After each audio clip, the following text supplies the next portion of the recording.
नमस्कार दोस्तों, स्वागत है आप सबका फिर से अपने YouTube channel stories bye Nikita में। आज की हमारी कहानी है जिंदा भूत। दोस्तों, अगर आप पहली बार हमारे चैनल पर आए हैं तो चैनल को सब्सक्राइब करना ना भूलें और बेल आइकन को प्रेस करना भी ना भूलें, जिससे आपको हमारी लेटेस्ट अपडेट्स मिलती रहें। तो शुरू करते हैं हमारी आज की कहानी जिंदा भूत। एक दिन राजू के मन में आया कि लोगों को भूत बनकर डराया जाए। वह सांस रोककर बैठ गया। उसकी पत्नी ने उसको हिलाया डुलाया, लेकिन राजू चुपचाप आंख बंद किए बैठा रहा। हे भगवान, लगता है ये सचमुच मर गई। वह रोती हुई बाहर निकली और आस पड़ोस वालों को बुला लाई। राजू उसी तरह बिना सांस लिए बिना हिले डुले बैठा था।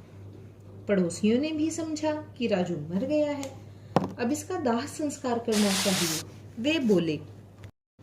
वे राजू को लेकर नदी किनारे आए।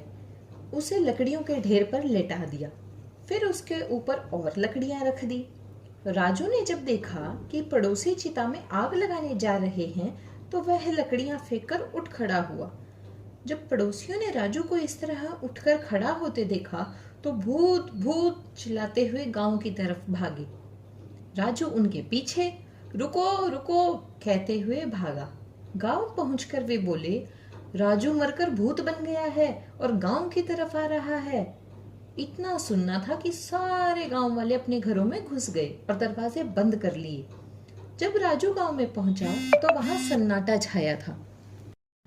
राजू अपने घर की तरफ चल दिया। राजू की पत्नी नागम्मा ने भी सुन लिया था कि उसका पति भूत बन गया है।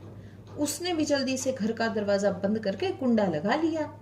घर पहुंचकर राजू बोला, नागम्मा, दरवाजा खोलो, मैं राजू हूँ। तुम राजू नहीं, राजू के भूत हो। कृपा करके यहाँ से चले जाओ।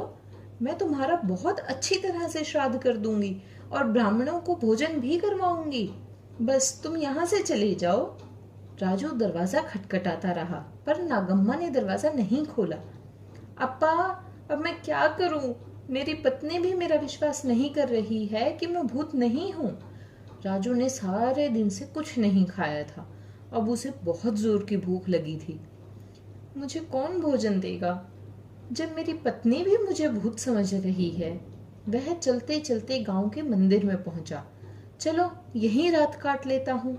सुबह जब पुजारी प्रसाद चढ़ाने आएगा तो उससे प्रसाद लेकर खा लूंगा। राजू मूर्ति के पीछे छिपकर बैठ गया और पुजारी की प्रतीक्षा करने लगा।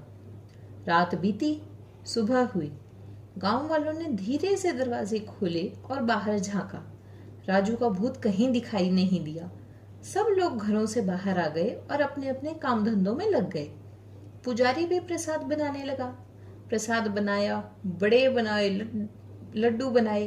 फिर सारा प्रसाद एक थाली में सजाकर मंदिर की तरफ चल दिया। मंदिर में पहुंचकर उसने प्रसाद की थाली एक और रख दी।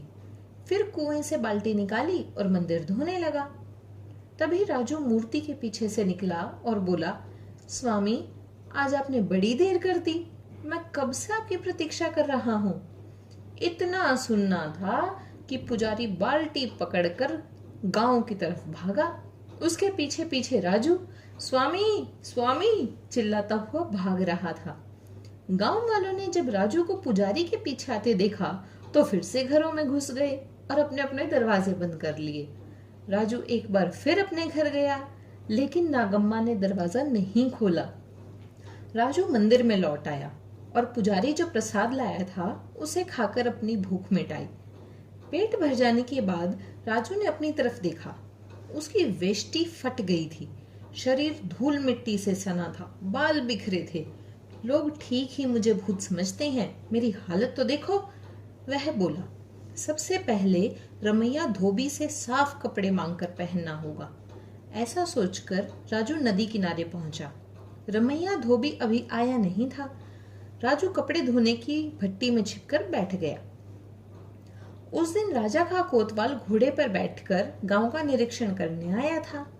उसने देखा कि गांव वाले बजाय अपना काम धंधा करने के घरों में बैठे हैं। उसने दरवाजा खटखटाकर गांव वालों को बाहर बुलाया और पूछा, काम धंधे के समय तुम लोग घरों में क्यों बैठे हो? राजू चरवाहा मरकर भूत बन गया है और गांव में घूम रहा है। उसके डर से हम घरों में बैठे हैं। गांव वालों ने उत्तर दिया। कोई भूत वूत नहीं होता, चलो सब लोग अपना अपना काम शुरू करो, कोतवाल ने डांटा। सब लोग एक बार फिर घरों से निकलकर अपने अपने काम पर लग गए। रमैया धोबी भी घाट की तरफ चल दिया। कोतवाल को अपने कपड़े धुलवाने थे, इसलिए वह भी घोड़े पर सवार नदी की तरफ चल दिया। जैसे ही दोनों घाट पर पहुंचे, राजू भट्टी में उठकर खड़ा हो गया और बोला, अरे रमैया आपा, कहाँ थे अब तक? मैं कब से भट्टी में बैठा तुम्हारा इंतजार कर रहा हूँ। इतना सुनना था कि रमैया सिर पर पैर रखकर गांव की तरफ भागा। कोतवाल भी सरपट घोड़ा दौड़ाता गांव से दूसरी तरफ भाग गया। गांव वाले फिर घरों में घुस गए। राजू ने धोबी के कपड़ों में से एक साफ वेष्टी और एक कमीज निकाली। फिर नदी में जाकर नहाया, साफ कपड़े पहने और अपने घर की तरफ चल दिया। घर पहुंचकर उसने दरवाजा खटखटाया और बोला, नागम्मा दरवाजा खोलो, मैं भूत नहीं हूँ। अरे जब मैं मरा ही नहीं तो भूत कैसे बन सकता हूँ? हमने तुम्हें मरा हुआ देखा है, नागम्मा अंदर से बोली। न तुम सांस ले रहे थे न हिल डुल रहे थे। मैं समझा था कि मैं मर रहा हूँ, इसलिए मैं सांस रोककर बिना हिले डुले लेट गया था, राजू ने कहा। असल में एक यात्री ने मुझे एक सूत का धागा दिया था और कहा था जिस दिन यह धागा खो जाएगा उस समय तुम मरने वाले होगे। तुम दरवाजा खोलकर देखो, मैं तो मरा ही नहीं, मैं जीवित हूँ। नागम्मा ने धीरे धीरे दरवाजा खोला। सामने राजू नहाया धोया साफ कपड़े पहने खड़ा था। यह भूत तो नहीं लग रहा, नागम्मा ने सोचा। फिर उसने हाथ बढ़ाकर राजू को छुआ और जोर की चिकोटी काटी। अप्पा, राजू चिल्लाया। नागम्मा समझ गई कि राजू भूत नहीं है।